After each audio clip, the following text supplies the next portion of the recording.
지방 투어하고 있잖아요, 장동혁 대표. 네. 그 행보도 좀 보시기에는 왜 지금 저럴까? 뭐 이런 건가요? 그 얘기는요, 저는 그게 언제 결정이 됐냐면은 12.3 다음 주 목요일인가요? 계엄 1주년 때 제대로 된 반성과 사과를 수요일. 예, 수요일 참 죄송합니다. 반성과 사과를 해야 된다는 목소리가 당내에서 나오기 시작하니까 그 지방 순회 일정이 결정이 됐어요.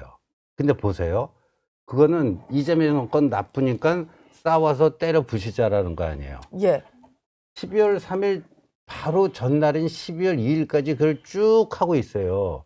그러면 지금 싸우자 때려 부시자 이러고 있다가 갑자기 다음날 태세 전환해갖고 우리가 잘못했습니까? 국민 여러분들께 이게 되겠어요?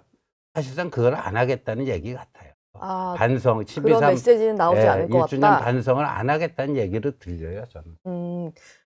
근데 지금 장동혁 대표는 그거 같아요. 이제 좀 강성 지지층의 어떤 지지 덕에 본인도 당대표가 됐다 보니까 그쪽 세력은 어떻게든 좀 계속 챙겨야 된다. 이런 약간의 뭐 부채의식이 있는 것 같기도 하고 뭐 그렇거든요.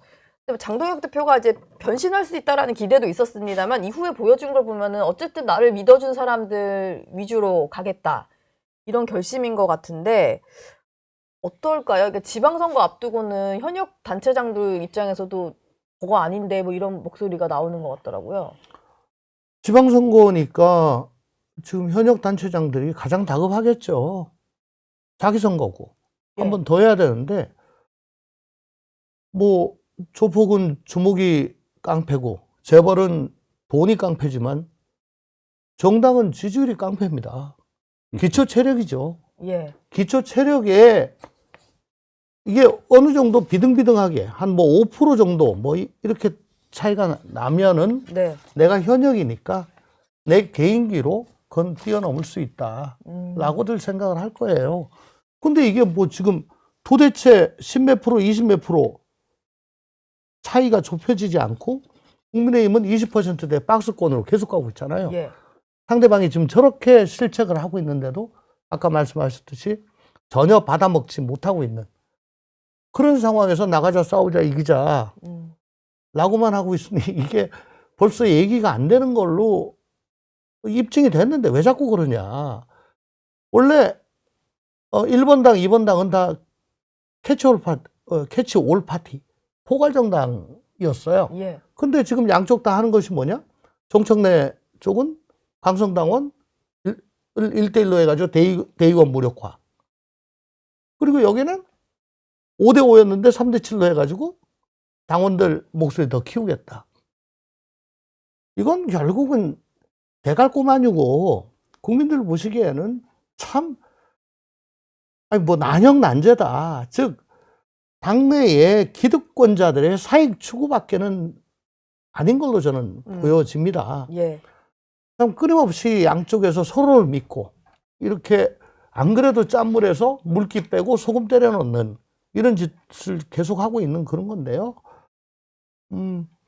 사실 더불어민주당이 국민의힘을 더 믿는 것 같아요. 뭐 그냥 뭐 사법개혁이다 뭐다 뭐 말도 안 되는 걸 갖다가 막 그냥 과감하게 하고 있잖아요. 그래 봐야 예. 더 당 지지율은 갖춰 있으니까. 중도층이 적어도 국민의힘으로는 안 간다. 우리가 아무리 뭘 해봐도 라는 그런 믿음이 있는 것 같아요. 그거 아니면 이걸 이렇게 할 수가 없는 거 아니냐. 즉 뭐라고 우리가 아스팔트 나가지고 싸우더라도 윤석열과의 단절, 계엄에 대한 사과라는 게 있었는데 그게 제가 보기에는 지렛대의 그 볼트 같은 겁니다. 이 볼트가 빠져버리니까 아무리 해도 힘을 못 받아요. 이걸 잘 보자고요. 예, 그러니까 지금 뭐 일반론으로는 그 강성 지지층만 바라보는 정치, 1당도 그렇고 2당도 그렇다. 예. 근데 이런 식으로 하면 결국은 누가 이기는가 이게 중요하거든요. 현실에서는. 근데 양쪽이 다 결집을 하면 중도층만 늘어날 것 같긴 한데 아니, 누가 이깁니까? 근데 중도를 누가 갖고 가는가 하는 것도 있지만요. 예. 지난 금요일에 한국갤럽 그 정당 지지율 조사를 보면요. 스스로 보수라고 생각하는 사람들 중에 57%만이 국민의힘을 지지합니다. 43% 보수는 국민의힘을 지지하지 않아요. 저는 그걸 유랑 보수라고 부르는데, 예. 근데 반면에 스스로 진보라고 생각하는 사람들 중에 75%가 민주당을 지지합니다.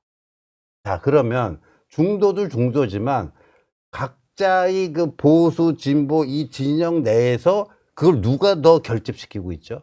이렇게 데칼코마니인데 정청래나 장동혁이나 예. 도찐개찐이 예. 그런데 누가 더 자기 지지층을 결집시키고 있어요. 여기서도 지는 거예요. 그러니까 정치는 어차피 상대평가입니다. 선거는 상대평가로 결정이 나는 거 아니에요. 승패가. 그쵸. 근데 이런 식의 그 정치를 하게 되면 결국 이기는 거는 정청래 대 장동혁 싸움에서 이 상태대로 가면은 그 정청래가 승자가 될 수밖에 없다는 얘기죠. 분석이 좀 재밌었던 것 같은데 지지층 내부 결집조차도 국민의힘이 지고 있다. 그럼요. 예. 그런 건데 제가 봤을 때는 정청래 대표도 그다지 뭔가 중도 확장, 외연 확장에 힘쓰진 않는 것 같거든요. 국민의힘 때문에. 그럴 국민의힘 필요가 없는 때문에. 거죠. 예, 절로 안 가고 아, 선거 되면 어차피 대세가 또 자기들 쪽이니까. 예. 예. 뭐 개헌 관련해가지고 메시지 나와야 된다라는 의원들 목소리가 좀 많은 상황에서 이게 또 변수가 되지 않을까 싶은데 내일 본회의에서 추경호 의원, 추경호 전 원내대표에 대한 체포동의안 표결이 이루어질 거고 부결될 가능성은 뭐 없어 보여요. 의석수 네. 좀 생각해 보면 네. 가결이 되면은 다음 달 2일에 영장 실질 심사가 있고 공교롭게 발부가 좀 늦게 늘 되니까요. 발부든 기각이든 결론이 늦게 나오니까 12월 3일에 발부가 될 건지 기각이 될 건지 결론이 나올 것 같거든요. 사실 어떻게 하더라도 국민의힘 입장에서는 사죄 메시지를 나오지 않고 뭔가 뭉쳐야 된다는 메시지가 나올 거다. 뭐 이런 목소리가 있더라고요. 계엄, 정말 황당무계한 계엄으로 국민들을 놀라게 하고, 그리고 자괴감에 빠지게 한, 그리고 정권을 헌납한 그런 계엄이 1주년이 되는데, 예. 그걸 반성을 안 하고 거기에 대해서 국민들께 사죄의 말씀을 드리지 않고 나가자 싸우자 이기자 백날 얘기해 보십시오. 제가 몇 번 말씀드리지만 국민의힘은 좀비 정당입니다. 죽었습니다. 그럼 죽으면 묻혀야 되는데 묻히지 않고 좀비처럼 돌아다니면서 주위에 폐악질을 하고 있는 그런 정당이라고 저는 생각을 해요. 예. 그리고 지금 민주당이 어저께 사법개혁안 초안을 갖다 발표를 했다. 저는 추경호 대표에 대한 영장, 이때까지 중앙지법 영장 전담들이 한덕수 총리, 네. 또 박성재 장관, 박성재 장관 두 번이나. 등등 네. 정말 결정적인 시기에 영장을 기각하고 김을 빼고 수사에 동력을 받지 못하게 했는데 예. 이번에 추경호 전 대표에 대한 영장 기각만 해봐라. 우리 얘기한 대로 그대로 갈 거다. 누가 뭐라 그래도 니네는 완전히 초토화가 될 거야. 라고 하는 것 아닌가. 지금 사법개혁안 발표하고 하는 것도 다 아니, 다가 아니고 그 일부는 예. 여기에 사이드 이펙트로 생각을 하고 지금 이렇게 하는 거 아닌가. 굳이 이걸 지금 어저께 그렇게 예. 발표하고 한 게 네. 저 나름으로 그렇게 나 혼자. 아니, 저도 같은 생각을 했어요. 근데 저는 동의하면서도 김병기 원내대표가 내란 전담 재판부에 올라탔잖아요, 어제. 그쵸. 왜 그럼 올라탔을까? 우리는 원래부터 이거 할 생각이었다. 대통령 귀국 후에 추진하자. 이 얘기 했잖아요. 예. 근데 이 얘기는 뭐냐면 지금 사이드 이펙트라고 말씀드렸는데 진짜 본심은 여기가 있는 거라고 봐요. 추경호 영장 제대로 발부해라.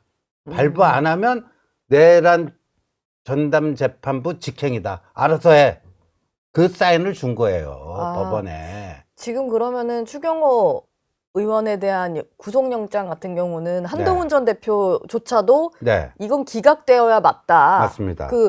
법을 좀 아시는 분들은 다 기각돼야 되는 영장이라고 생각하시지만 이게 법원이 봤을 때는 좀 정무적인 판단이 들어갈 수도 있겠네요. 굴러가는 상황을 보면. 기각되어야 하는 영장이라기보다는 제가 보기에는 발부되기가 좀 어렵지 않겠나. 예. 일단 범죄 소명이라든가 도주 우려 증거인멸 그런 것들로 봤을 때 발부되기가 좀 힘들지 않을까라고 생각을 하고 있는데 12월 3일이 참 여러 가지가 겹칩니다. 진짜. 그쵸. 계엄도 겹치고 그날 장동혁 대표 뭐 취임 일주일, 취임 100일. 100일이라 거기에 추경호 의원 영장 구속되느냐 마느냐. 또 하나 제가 지금 생각을 하고 있는 게, 바라다 보고 있는 게, 그날이 민주당 최고위원들 중에 내년 지방선거 출마 의향자는 사퇴 시한이 그날이라고 맞아요. 해요. 예. 제가 이 말씀을 왜 드리느냐. 이제 이재명 대통령 곧 귀국을 하죠. 그러면 과연 정청래 체제가 총선까지 이어지는 걸 두고 볼 것인가 말 것인가에 대한 판단을 이제 해야 될 겁니다. 그러면 가장 합법적으로 무리 없이 그걸 무너뜨릴 수 있는 거는 지금 3명의 최고위원이 서울시장이나 경기도지사를 나오겠다고 사실상 뭐 선언을 하고 활동을 하고 있잖아요. 예. 당헌 당규상 5명만 사퇴하면 체제는 무너집니다. 그러면 2명 더 해야 돼요. 그러면 이현주, 또 누구지? 황명선. 황명선. 예. 요 지명직, 선출직이 요 2분 남았거든요. 그럼 과연 이분들이 사퇴해가지고 그냥 와장창 뭐 무너뜨리느냐 마느냐, 그게 12월 3일 날인데, 그건 뭐 혼자 결정할 수는 없겠고, 과연 이 체제를 두고 볼 것인가 말 것인가에 대한 판단을 12월 3일까지는 해야 됩니다. 그날 참 여러 가지 일이 생길 겁니다. 아, 뭐 출마를 염두에 두고 사퇴해야 되는 사람도 있을 테고, 뭐 아니면은 이현주 최고위원 같은 경우는 이 지금 1인 1표제에 대해서 공개적으로 좀 문제 제기를 했던 거니까, 뭐 그런 이유로 또 그만둘 수도 이게 있겠네요. 국회의원 배지 떼는 것도 아니고요. 최고위원 그만두는 거잖아요. 체제 무너지면은 뭐 그게 그거예요. 그러니까 거기다가 한동훈 네. 대표에서 쫓겨나듯이 비슷한 현상이 일어날 거기다가 수도 있는 거죠. 지금 집권을 하고 있기 때문에 예. 용산에서 줄 수 있는 건 무궁무진합니다. 그럼요. 그분들한테. 예. 그러니까 비대- 거기도 5명 선출직 5명이 줄 사퇴하면 그렇죠. 비대위로 가야 돼요. 비대위 전환이 되고, 비대위면은 김병기고. 네. 그렇군요. 그건 이따 박수현 대변인 저희가 연결할 거니까. 절대 아니라고 하죠. 절대 아니라고 하실 것 같은데 한번 여쭤는 봐야 되겠어요. 그 가능성은 닫으면 안 돼요. 그런 가능성이 좀 남아있고, 12월 3일이 여러모로 이제 각 정당에게는 좀 주요 변곡점이 될 만한 그렇습니다. 날이네요. 그렇습니다. 저희 영상 많이 시청해 주시고요. 좋아요, 구독, 댓글, 알림 설정 꼭 부탁드리겠습니다.